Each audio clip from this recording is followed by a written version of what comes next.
Kremlini thot se refuzon çdo armë pushim të përkohshëm me Ukrainën.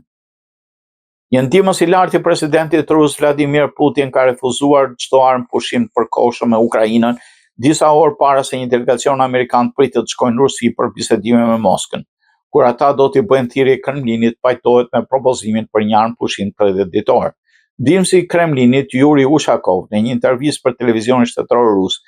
tha më 13 mars se propozimi i presidentit amerikan Donald Trump që Kievi e ka pranuar vetëm do t'i jepte kohë Ukrainës që të rrimë këmbët nga presioni që Rusia i ka bërë ndaj trupave të saj. E kam paraqitur qëndrimin tonë se kjo nuk është asgjë më shumë se një pushim për ushtrinë ukrainase, asgjë më shumë, tha Ushakov, i cili më shumë se gjysmë shekulli është përfshirë në diplomaci dhe konsiderohet si këshilltar kryesor i politikës së jashtme të Kremlinit. Ai shtroi se qëndrimi i Moskës,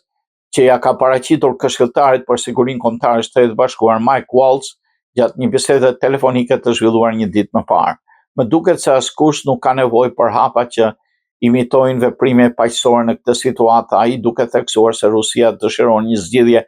afatgjatë që adreson interesat e saj duke marrë parasysh shqetësimet e Moskës. Gjatë një takimi në shtëpinë e bardhë me 12 mars me kryeministin irlandez Michael Martin, presidenti Trump shpreu bindjen lidhur me arritjen e një armëpushimi për Ukrainën dhe tha se negociatorët amerikanë janë nisur drejt Rusisë. Ndërsa të njëjtën zëdhënësi i Kremlinit Dmitry Peskov konfirmoi se një ekip amerikan që raportohet se kryesohet nga i dërguari i posaçëm i Trump Steve Witkoff ishte nisur drejt Moskës. Vladimir Putini vizitoi dje vijat e frontit rus në Kursk për herë të parë që nga nisja e pushtimit në shkallë të plotë të Ukrainës verën e kaluar, ndërsa forcat e tij pretendojnë se kanë avancuar në rajon. Presidenti rus i veshur me rroba kamuflazhi u bëri thirrje trupave të tij për të mposhtur armikun dhe për të çliruar plotësisht rajonin me komente të raportuara nga agjencia e lajmeve Interfax, raporton Sky News.